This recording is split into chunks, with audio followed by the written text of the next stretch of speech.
Ngayong araw po mga kalingap, magandang gabi, tanghali, hapon. Sa lahat po, nasa labas po ngayon mga kaibigan, no? Nasa labas tayo. Yan. Gusto ko na pong linawin po sa inyo, mga kalingap, tungkol sa OIC, no? Dapat po ay si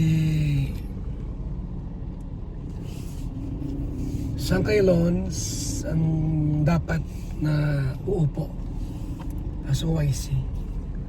Subalit, isa po sa mga kumontra kay Sangkay Lons ay si Virador. Dahil daw po pag si Sangkay ang uupo, baka lalong magkagulo-gulo ang Karipa. Yan po ang SM City mga kaibigan, no? So yan po, no?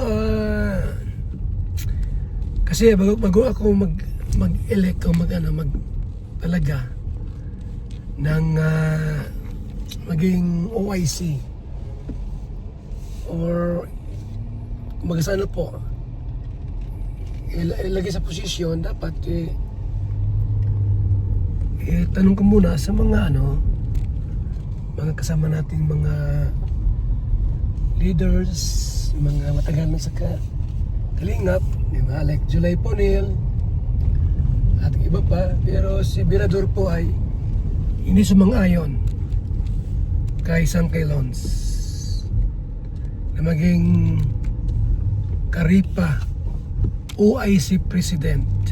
Baka raw magkakagulo-gulo pa daw po. Kasi sabi ni Virador ay masyado raw mayabang. Sinabi ko lang sa inyo kasi yun ang sinabi sa akin ni Virador. Alam mo ang gusto niya maging OIC? Si Maymay. Ano yung pwede ipiliin si Maymay pang gusto niya? Pero ano po ngayon si Bopil po. Si Bopil po ang natapisil po natin na OIC ng Karipa as President. Mga kalingap, mga kaibigan, ito ating panawagan po kung tatanggapin po ni Bopil na maging Pangulo pangsamantala ng Karipa. So, yan po mga kaibigan. So, hindi po si Sangkay kasi maraming ayaw. Isa na dyan si Virador. Ayaw niya po na magiging OIC ng Karipa as President. Ayaw na ayaw po ni Virador kay Sangkay Lons. Di ko alam kung bakit. Ang sabi lang sa akin, baka raw lalong yumabang at lalong gugulo ang mga kalingap reactors. So, mga kaibigan,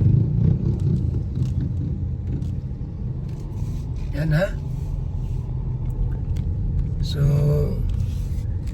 hintayin ko na lang po yung ni Bopil Vlog kung tatanggapin niya po yung ating alok offer. Kung ayaw niya, wala akong magawa. Di ba mga kaibigan? Kung ayaw niyang tanggapin yung alok natin, wala akong magawa.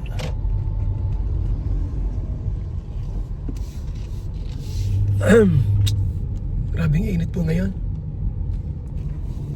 Hindi nga kami natuloy ngayon sa ni Beyonce ribbon cutting kasi di sila nagbigay ng oras Sabi ko kahit isang oras lang, hapon or wala mong binigay silang oras. Alam kung ayaw nila magpa-vlog na sa akin, hindi ko alam.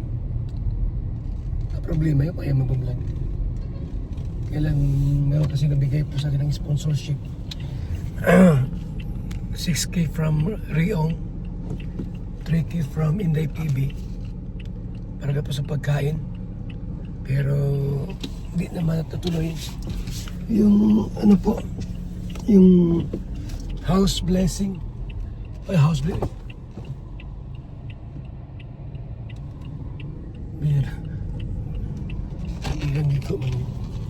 Yung Rob's blessing po mga kaibigan. Ay, meron kasi tumagdigla po na ano, na hauler. Balik ko ako, may hauler na pumasok. Pambihira naman. So yun pong updates po natin regarding sa kay San Kailons, Bopel, kay Birador, and kay doon sa ano, Rom's blessing ni Biancy po. Hindi po natuloy ngayong araw na ito. Ngayong Sunday po. March 29. Kasi hindi sila nagbigay ng isang oras malamang sa akin po. I don't know kung bakit. Sunday baga? Hindi ko alam kung may pasok Sunday. Sunday may pasok. Maghapon ba yan? Kahit isang oras, di ka makabigay ng isang oras man. Kasi next week po ay holiday na. Hindi na pwede po na ano, pumunta pa ako ng Negros, tapos Misamis. Yung April po na akong time talaga na ano, na gawin pa yun kasi marami tayong mga ginagawa po. Mga pabahay po natin. Si Bensi naman, siyempre Monday to Friday, Saturday, busy rin po yan. Akala ko po pagligo, okay, free. Kasi noon baga sinabi sa akin ni Biancy, paglinggo daw, free daw siya. So bakit ngayon po ay wala silang time? Iwan ko, di ko alam. Ha? Salamat po sa ating lahat. Mabuhay, God bless mga kalingap.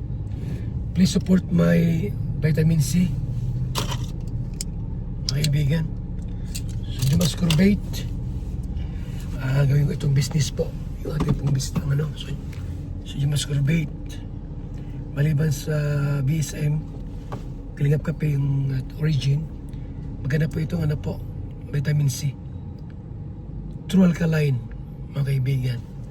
So yung gusto pong sumali po sa network at kumita, 15K po, meron kang ano, 20 ano ata, parang ganon,